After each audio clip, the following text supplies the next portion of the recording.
Sabawan na natin.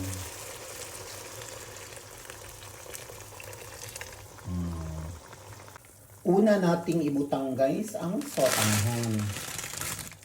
Ayan.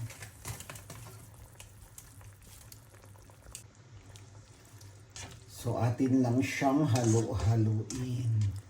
At ukay-ukayin. Tapos susunod dito ang canton. Kaya bami. So ibutang na rin natin ang pansit canton.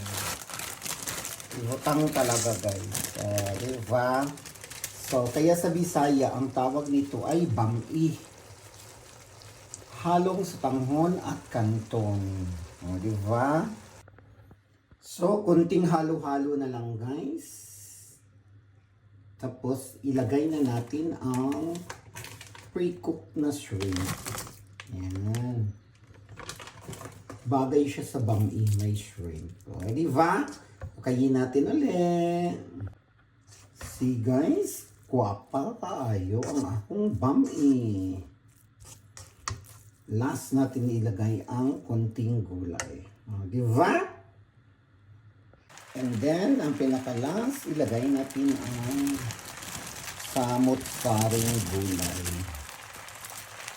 Diba? Ukayin natin ulit. So, yan na guys. Makakain na tayo ng bami. Diba?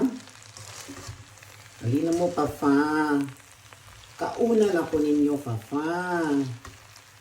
Mga una ta Papa, kauna na ko ninyo. Charot.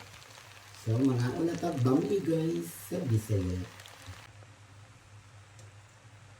Bami sa Bisaya. Sa Tagalog, ano kaya ito? Meron kaya ito sa Tagalog? Ang bami, ibig sabihin, magkahalong sotanghon at canton. So, kaya bami sa Bisaya.